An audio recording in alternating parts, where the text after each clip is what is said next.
Bonjour à tout le monde, donc j'ai le plaisir de vous retrouver une nouvelle fois pour la canalisation du mois de novembre que j'ai réalisé le 30 octobre 2022 à midi. Donc je vais vous lire. Je pense au ressenti et à la façon de parler que c'est toujours le même groupe de personnes qui s'adresse à nous. Donc voilà, ne soyez pas surpris. La seule chose par rapport à la dernière fois, la dernière canalisation, où là, pour le mois d'octobre, on avait une présence qui était très enjouée, très excitée. Là, on retourne dans un ton plutôt neutre, bienveillant toujours, mais voilà, assez neutre dans les propos. Donc je vais vous lire ce que j'ai reçu. C'est ici que tout commence. C'est ici que tout se détruit pour se reconstruire. Nous avons, au fil des mois, prévenu ici et là, soutenu, guidé. Vous avez fait vos choix, en conscience ou non, mais vous avez décidé pour vous-même.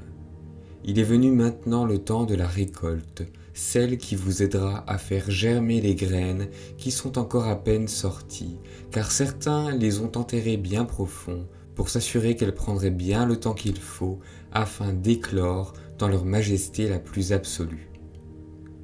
La patience a été l'une de vos forces, car nous savons combien il a été dur pour vous de vous affranchir de toutes ces barrières sur votre chemin, toutes ces croyances dont vous avez dû vous départir. Le travail conséquent que vous avez effectué vous a permis de grandir, ô combien, mes enfants. Comme la feuille du peuplier, vous avez pu entrevoir l'essence même de la vie, de la magie qui relie tout, vous, nous, ensemble, pour former la conscience universelle, la force d'amour qui dirige tout. Elle est en l'écureuil qui mange sa noisette, elle est dans l'eau qui s'écoule au ruisseau, elle est dans le vent qui siffle dans vos oreilles, elle est dans les mots de votre prochain qui réchauffent le cœur. C'est dans cette force d'amour, si simple mais si grandiose, que réside la clé de tout, la clé de votre chemin. Petite précision sur le peuplier, parce que je me suis demandé pourquoi il parlait de cet arbre en particulier. Donc j'ai cherché un petit peu, et l'étymologie de peuplier, ça vient du latin populus, qui fait référence au peuple. Et aussi, donc le peuplier pousse souvent en groupe, et donc ça fait vraiment référence à l'union des êtres, au regroupement, à l'ensemble. Donc ça rebondit effectivement sur ce qu'il disait juste avant, et sur la voie dans laquelle on va, dans cette voie d'union, de groupe, tous ensemble dans l'amour, dans l'unité. Et une dernière chose aussi, il semble que le peuplier a la particularité de se tordre face au vent et donc de ne pas chuter. Donc je reprends. Nous savons certains d'entre vous perdus, ne sachant plus à quel sein se vouer. Nous sentons cette ardeur en vous, ce désir de changer, d'aller de l'avant, en accord avec votre âme. À vous, nous disons de continuer, de vous accrocher à cette lueur dans votre cœur, même si le chemin semble sombre, car c'est dans la félicité que vous trouverez votre raison d'être.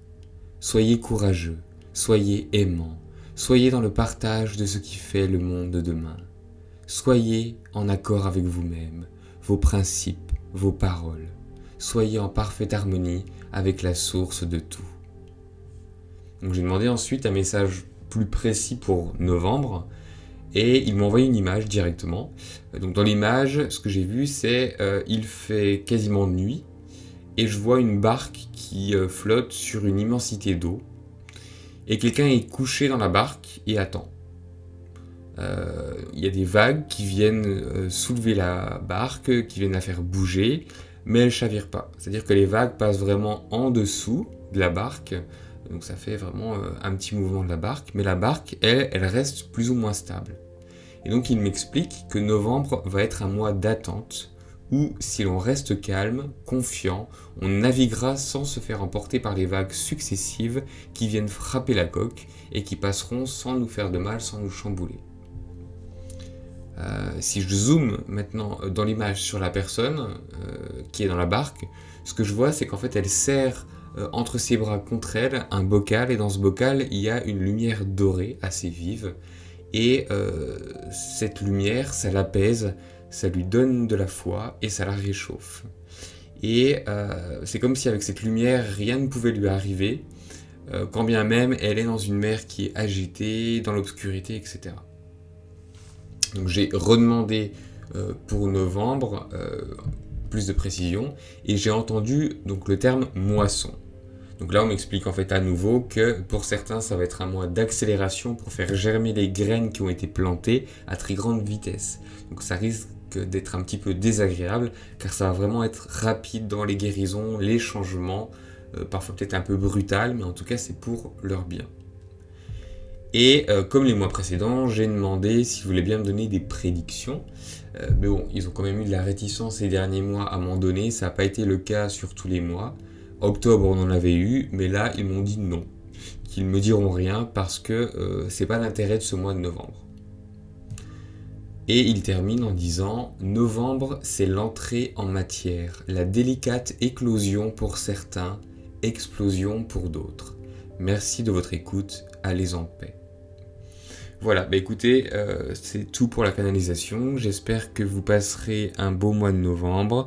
Encore une fois, on travaille sur l'intériorité, retrouver sa lumière intérieure, de vraiment rester dans le cœur, d'agir avec le cœur, d'agir avec sa propre lumière intérieure.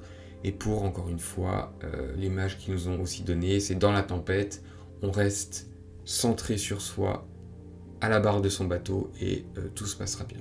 Voilà. Écoutez, je vous souhaite encore une fois un beau mois de novembre et je vous dis à très bientôt.